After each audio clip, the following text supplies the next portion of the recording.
দক্ষিণ এশিয়ার কূটনৈতিক অঙ্গনে একটি গুঞ্জন বহুদিন ধরেই ভাসছিল, যা ছিল একই সাথে অত্যন্ত স্পর্শকাতর ও চাঞ্চল্যকর। ১৯৭০-এর বেদনাবিধুর ইতিহাসের পর বাংলাদেশ ও পাকিস্তানের মধ্যে সামরিক সম্পর্কের নতুন এক অধ্যায়ের সূচনা হতে যাচ্ছে বলে যে খবর ছড়িয়েছিল তা অনেকেই বিশ্বাস করতে চাননি। কিন্তু সম্প্রতি দুই দেশের গণমাধ্যমে প্রকাশিত খবর এবং পাকিস্তানের সামরিক বাহিনীর একটি আনুষ্ঠানিক বিজ্ঞপ্তি সে গুঞ্জনকে দিচ্ছে এক দৃঢ় ভিত্তি। খবরটি হলো ভারতের বিরুদ্ধে লড়াই করা এবং যুদ্ধে নিজের সামর্থ্য প্রমাণ করা পাকিস্তানের শক্তিশালী যুদ্ধবিমান জেফ-17 থান্ডার এবার হয়তো বাংলাদেশের আকাশ রক্ষায় নিয়োজিত হতে চলেছে।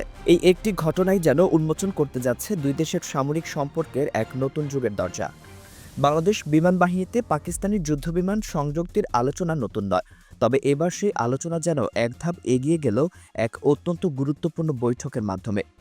পাকিস্তানে অনুষ্ঠিত বাংলাদেশ ও পাকিস্তান বিমান বাহিনীর উচ্চ পর্যায়ের এই বৈঠকে দুই পক্ষের সর্বোচ্চ সামরিক কর্তৃপক্ষের উপস্থিতি এর গুরুত্বকে আরও বহুগুণে বাড়িয়ে দেয়। গণমাধ্যমের খবরে বলা হয়েছে, পাকিস্তান বিমান বাহিনীর প্রধান air chief marshal Zaheer Ahmed Babar সিধুর সঙ্গে জেফ-17 থান্ডার কেনার বিষয়ে বিস্তারিত আলোচনা করেছেন বাংলাদেশ বিমান বাহিনীর প্রধান air chief marshal Hasan Mahmud Khan. এই বৈঠক শুধুমাত্র কয়েকটি যুদ্ধবিমান কেনার লেনদেনের মধ্যে সীমাবদ্ধ ছিল না, এর পরিধি ছিল অনেক ব্যাপক এবং গভীর। এই আলোচনায় যুদ্ধবিমানের পাশাপাশি প্রশিক্ষণ, প্রযুক্তি হস্তান্তর, পুরনো বিমান বহরের রক্ষণাবেক্ষণ, আধুনিক রাডার ব্যবস্থা এবং আকাশ নজরদারি ব্যবস্থাকে আরও শক্তিশালী করার মতো সামগ্রিক প্রতিরক্ষা সহযোগিতা জোরদারের বিষয়ে গুরুত্ব দিয়েছে দুই পক্ষ। পাকিস্তানের সামরিক বাহিনীর মিডিয়া উইং আন্তঃবাহিনী জনসংযোগ পরিদপ্তর এক বিজ্ঞপ্তিতে এই তথ্য আনুষ্ঠানিকভাবে জানিয়েছে, যা এই ধরনের গোপনীয় সামরিক আলোচনার ক্ষেত্রে বেশ ব্যতিক্রমী।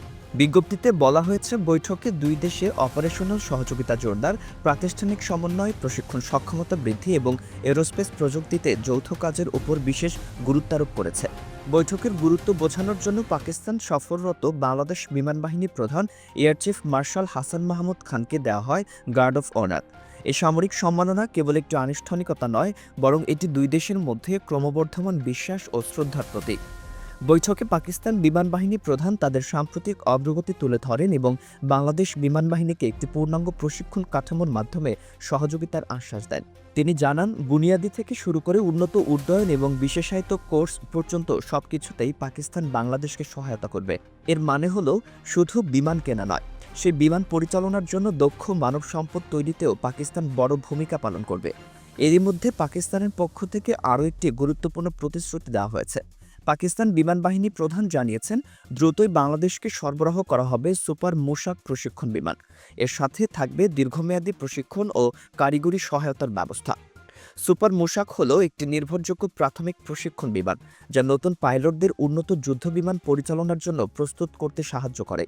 এই পদক্ষেপটি এই ইঙ্গিত দেয় যে জেফ-17 থান্ডারের মতো উন্নত যুদ্ধবিমান বাংলাদেশের হাতে তুলে দেওয়ার আগে পাকিস্তান নিশ্চিত করতে চায় যে বাংলাদেশের পাইলটরা সম্পূর্ণভাবে প্রস্তুত এবং দক্ষ।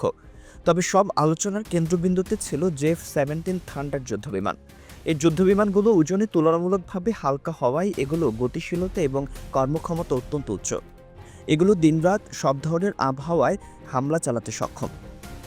এই অত্যাধুনিক যুদ্ধবিমানটি পাকিস্তান অ্যারোনটিক্যাল কমপ্লেক্স এবং চীনের চেংদু এয়ারক্রাফট ইন্ডাস্ট্রি কর্পোরেশনের যৌথ উদ্যোগে তৈরি, যা এর প্রযুক্তিগত উৎকর্ষের প্রমাণ।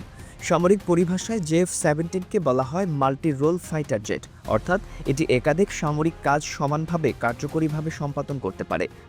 এর ক্ষমতার কথা বলতে গেলে বলতে হয়, এই বিমান অনেক উচ্চতা থেকে সুনির্দিষ্ট হামলা চালানোর পাশাপাশি মাটির খুব কাছাকাছি নেমে শত্রুর ঘাঁটিতে বোমাবর্ষণ করতে পারে।